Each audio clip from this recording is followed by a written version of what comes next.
اچھا رشتہ کرواتے ہوئے آپ کو تقریباً 20 سال ہو چکے ہیں، ٹھیک ہے، تو 20 سال میں کوئی ایسا واقعہ جو آپ آج تک نہ بھول سکی ہو؟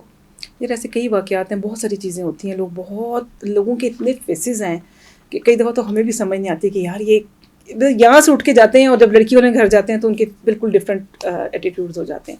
تو ایسی بہت ساری چیزیں، بہت فراڈز ہیں، بڑا کچھ ہوا ہے. لڑکیوں کی شادیاں ہوتی ہیں اور اس کے بعد اپنے ایکسپیرینس جو ہم اپنے گروپ سے بھی اپنے ایکسپیرینس شیئر کرتے ہیں تو ہم بتاتے ہیں کہ یہ وجوہات ہوتی ہیں. تو وہ مطلب آئے ہیں چیزیں، سامان سب کچھ آ گیا، بچی بیاہ کے لے آئے، اس کو میکے بھیجتے ہیں کہ جائیں جی آپ، یہ ہماری اپنی سوسائٹی میں ہمارے نیبرز میں ہوا کہ آپ جائیں اپنی امی سے ملائیں. جیسے مقلابے کے بعد بچیاں آتی ہیں، اب وہ آ گئی تھی 2 دن ہو گئے، کوئی فون ہی نہ، کوئی اب انہوں نے دعوت کرنی تھی، وہ فون کریں پتہ کوئی نہیں. اور جب پتہ چلا تو ساری فیملی غائب ہو چکی تھی، سب وہ زیور شیور سب وہ لے چکے تھے، اسلامیہ چیزیں جو انہوں نے دیا وہ سب وہ لے چکے ہوئے تھے. اس کے بعد وہ غائب تھے. اب سوچو وہ چلو ختم ہوگی شادی، لیکن وہ لڑکی کہاں سٹینڈ کر رہی ہے؟ اس نے کیا آگے زندگی نہیں گزارنی؟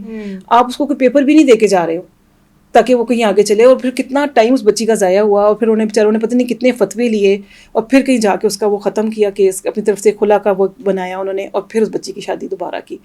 کتنا بڑا فیز ہے. اور ایسے بہت لوگوں کے ساتھ ہوتا ہے کہ وہ صرف چیزوں کی وجہ سے یا ان چیزوں کی وجہ سے وہ کرتے ہیں رشتے.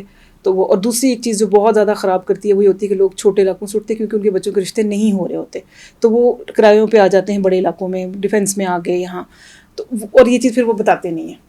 اب بیک گراؤنڈ جو ہے وہ بہت ویک ہے، بہت خراب ہے، اور جس وقت رشتہ ہو گیا سب کچھ پھر پتہ چلتا ہے کہ جی یہ تو فلانی جگہ کے تھے یا یہ اتنے نیچے کے تھے، وہ بھی پھر بہت خرابی ہوتی ہے. تو یہ جو کچھ اس طرح کے دھوکے ہیں نا، یہ انبیئریبل ہیں اور ان کو ہم نہیں اسیس کر سکتے. اچھا اگر بتا دیا جائے کہ آپ کس علاقے سے اٹھ کے دوسری جگہ پر آپ نے شفٹنگ کی ہے، ٹھیک ہے، آپ وہاں پر آ کے رہنا شروع ہو گئے ہیں، بتا دیا جائے تو پھر فیملی کی مرضی ہے نا، پھر وہ کرے کہ نہ کرے، اس میں پھر کم چانسز ہیں.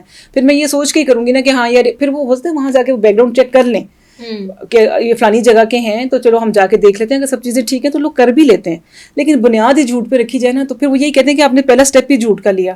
پھر ایک کیس میں ہم نے دیکھا کہ جی لڑکی کی سیکنڈ میرج تھی، تو انہوں نے اس کے سپوز جس کے 4 بچے تھے، انہوں نے 2 بتائے، اور نکاح کے ٹائم پتہ چل رہا ہے کہ اس کو تو 4 ہیں. نکاح سے اٹھ کے چلے گئے اگلے. یہ اتنا بڑا ڈرا بیک ہے. تو یہ آپ اس معاملے میں کبھی آپ جھوٹ مت بولیں، جو سچ ہے وہ بتائیں، اگلا اگری کرے ٹھیک ہے، لیکن اس اتنے بڑے اس میں سے پھر آپ نہیں نکل سکتے.